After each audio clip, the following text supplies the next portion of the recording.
பிறந்திருக்கிறவர் எங்கே? கிழக்கிலே அவருடைய நட்சத்திரத்தை கண்டு அவரை பணிந்து கொள்ள வந்தோம் என்று மத்தேயு 2ஆம் அதிகாரம் 2வது வசனத்திலே நாம் வாசிக்கிறோம். பொதுவாக இந்த டிசம்பர் மாதம் வந்தாலே ஆங்காங்கே குடில்களும் நட்சத்திரத்தை இருக்கிறது.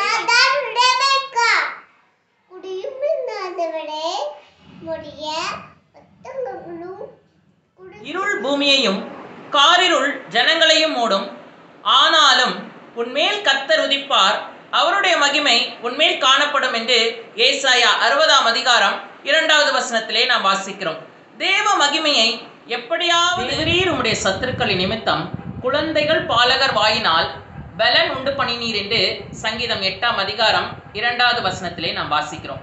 மலைகளே ஆட்டுக்கடாக்களைப் போலவும் குன்றுகளே ஆட்டுக்குட்டிகளைப் போலவும் துள்ளுவதற்கு உங்களுக்கு என்ன வந்தது என்று சங்கீதம் 114ஆம் அதிகாரம் 6வது வசனத்திலே நாம் வாசிக்கிறோம். துதித்து புது பலன் அடைய நடத்தி வந்தீரே, நன்றி சொல்ல வார்த்தை இல்லையே. ஆயிரம் ஆயிரம் நன்மைகள் அனுதினம் என்னை சூழ்ந்திட, கிருபையும் இரக்கமும் அன்பும் கொண்டீரே. பூலோகத்தில் உம்மையல்லாமல் எனக்கு யாருண்டு? பூலோகத்தில் உம்மை தவிர எனக்கு வேறே விருப்பமில்லை என்று சங்கீதம் 73:25 நாம் வாசிக்கிறோம். சங்கீதக்காரனாகிய தாவீது தன்னுடைய ஆசை விருப்பங்கள்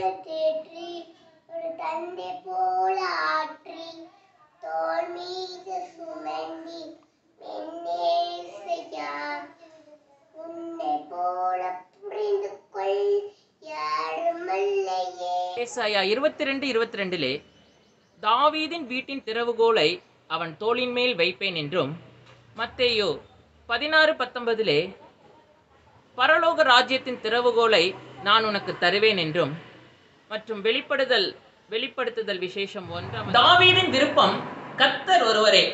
கிபியோனிலே சாலமோனுக்கு தரிசனமாகி, நீ விரும்புகிறதை என்னிடத்தில் கேள் என்று 1 ராஜாக்கள் 3ஆம் அதிகாரத்திலே நாம் வாசிக்கிறோம்.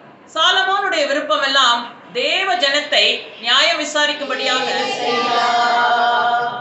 தாய் போல தேற்றி, தந்தை போல ஆற்றி, தோள் மீது சுமந்திடும் என் இயேசையா, உம்மை போல புரிந்து கொள்ள யாரும் இல்லையே.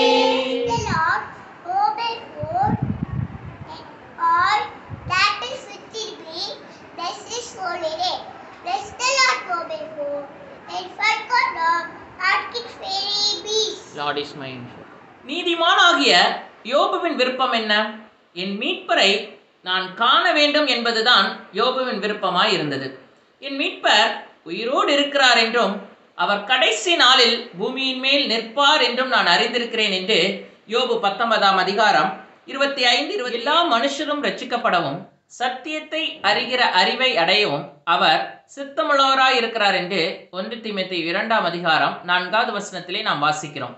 ரோமர் 10ஆம் அதிகாரம் 1வது வசனத்திலே நாம் வாசிக்கும் போது, சகோதரரே இஸ்ரவேலர்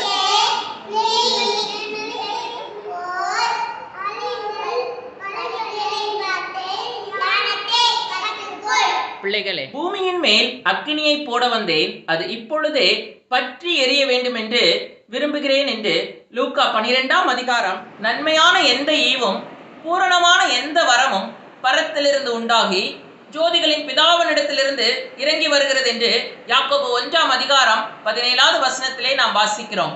நன்மை பயக்கும் பொருள் அல்லது பரிசு அல்லது ஆசீர்வாதம், இதைதான் வரம் என்று சொல்லுவோம். ஞானம், புரிதல், அறிவுரை, பக்தி,